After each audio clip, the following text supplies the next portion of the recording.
théorie la plus terrifiante des monstres marins. Si je vous dis la théorie du Kraken. Le Kraken est une créature gigantesque, ressemblant à un calamar géant et souvent confondu avec. La pieuvre géante du Pacifique est la plus grosse espèce de pieuvre au monde. Et c'est celle qui vit le plus longtemps. Elle vit dans les eaux tempérées du Pacifique Nord, de la Californie jusqu'à la Colombie-Britannique et de l'Alaska jusqu'au Japon. Avec une taille de 5 mètres et un poids moyen qui varie entre 20 et 50 kg. Mais le plus grand spécimen observé mesurait 9,1 mètres et pesait jusqu'à 272 kg. Ce prédateur nocturne s'attaque habituellement à des crustacés, par exemple des crabes, à d'autres mollusques et à de petits poissons. Mais il lui arrive aussi de se nourrir de plus grosses bêtes, comme des requins. Grâce à ses 8 tentacules de 200 ventouses, mesurant près de 3 mètres de long, sa proie se retrouve prise au piège de par la force des muscles de ses ventouses. Étant une experte du camouflage, la pieuvre géante du Pacifique change de couleur en un dixième de seconde pour se confondre avec la couleur et la texture de l'environnement dans lequel elle se trouve. Puisqu'elle n'a pas d'os, la pieuvre a la capacité extraordinaire de se glisser dans de très petits endroits, pourvu que l'espace soit suffisamment grand pour laisser passer son grand bec. Les bras de la pieuvre sont aussi ses jambes et ses bras, et l'aident à ramper au fond de l'océan. Lorsqu'elle doit s'enfuir, elle contracte ses muscles, expulse de l'eau de son corps et se propulse à des vitesses pouvant atteindre 40 km/h. Elle a aussi le sens de l'odorat et de la vue, bien qu'elle puisse être daltonienne, et elle est très sensible au toucher. La pieuvre est très évoluée et intelligente, surtout lorsqu'on la compare à d'autres mollusques. Grâce à leur cerveau fortement développé, des pieuvres géantes du Pacifique, dans des laboratoires et en captivité, ont appris à ouvrir des bocaux, à imiter d'autres pieuvres, à interagir avec des humains et à résoudre des labyrinthes. Elles ont un bon sens de la navigation et se servent de points de repère pour s'orienter.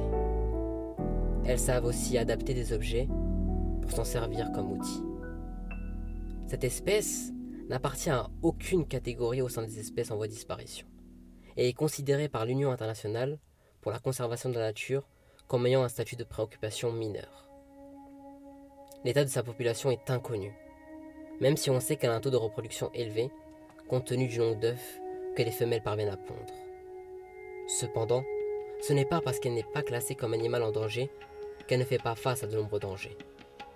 Les principales menaces pesant sur l'espèce peuvent être la pêche, en raison de leur intérêt commercial élevé, ainsi que la capture par des plongeurs pour les garder en captivité et les exposer dans les aquariums.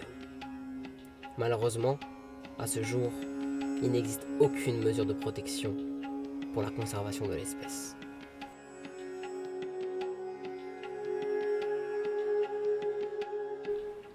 Passons à la théorie la plus terrifiante des monstres marins. Si je vous dis la théorie du Kraken.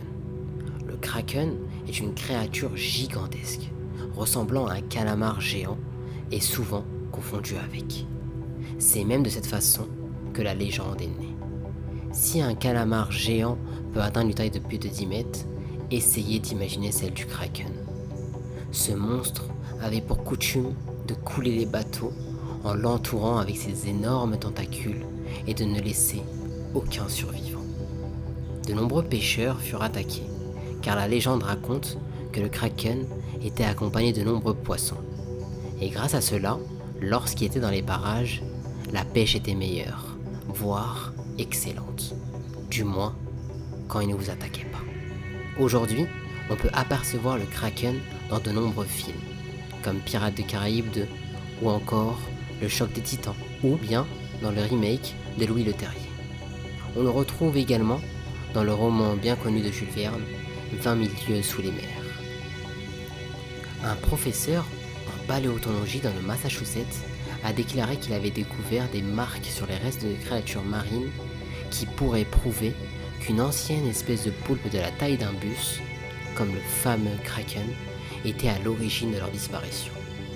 Le chercheur affirme Qui peut le dire en examinant le placement des marques de ventouses sur les os, ce qui semble prouver que les créatures ont été noyées ou ont eu le cou cassé par une créature semblable à un kraken.